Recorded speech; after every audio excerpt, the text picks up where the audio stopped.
చిన్నదో పెద్దదో ఇంత నీడుంటే బాగుండు అనుకుంటారు ఎవరైనా. ఇయాల రేపు జాగలు కొనాలంటే అయ్యే పనేనా? కిరాయిలే గట్టలేక కింద మీద అవుతుంటారు. అసొంటిది సొంతిల్లు కట్టుడంటే కుదరని ముచ్చటే. హగో గసొంటోళ్ళందరికీ సర్కార్లే ఇండ్లు కట్టిస్తుంటాయి తీరు పథకాలు పెట్టి. అట్లనే పాత సర్కార్ సుత డబల్ బెడ్రూమ్ ఇండ్లు కట్టిస్తామంటే కోటి ఆశలు పెట్టుకున్నారు పేదలు. ఏడేడా ఎంతెంత మందికి ఇచ్చిండ్రో గాని గివ్విటి ముచ్చట చూడుర్రిగా. ఇండ్లు చూస్తుంటే పానం కలకల అనిపించబట్టే. కోట్ల రూపాయలు పోసి డబుల్ బెడ్రూమ్లు కట్టి పంచలేక పడావు పెడితే గీది పరిస్థితి. ఏడ చూడు ఇంతింతెత్తు పిచ్చి చెట్లు, లోపలికి పోయి చూస్తే ఆగం. కిటికీలు ఊసిపోయినాయి, పైపులు బలిగినాయి, బండలు లేచినాయి. చక్కదనాలు ఇల్లు తాగుడుకు అడ్డాలైనాయి.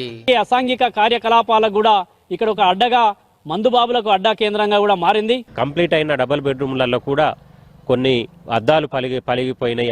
ఇంకా అనేకం లోపట శిథిలావస్థకు చేరుకునే. ఆ జిల్లా ఈ జిల్లా అనేం లేదు, కట్టిడిచి పెట్టిన అంతటా ఇదే కథ. మీరు ఇస్తారా మేము దూరపడాలనా అని లడాయే జరగబట్టే.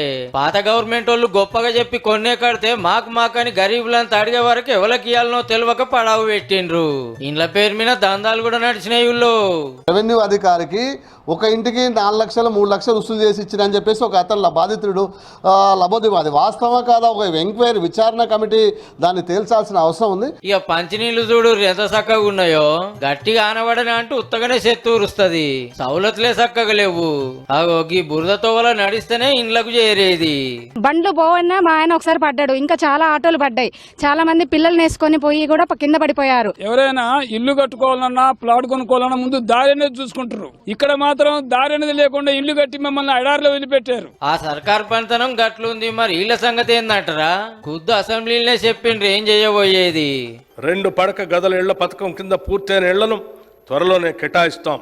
పూర్తి కాని ఇళ్లను సత్వరమే పూర్తి చేసి మౌలిక వసతులు కల్పించి అర్హులకు అందజేస్తాం అన్నట్టుగానే నడిమిట్లాగిన ఇళ్లను చూస్తానికి పోతున్నారు మంత్రులు.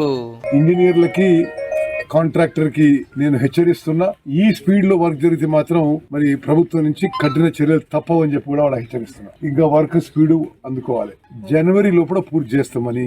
మంచి పని చేస్తుర్రు సార్లు. కట్టినవి రప్పరప్ప మంచి నడుమిట్లాగినవి చెప్పున కట్టించి.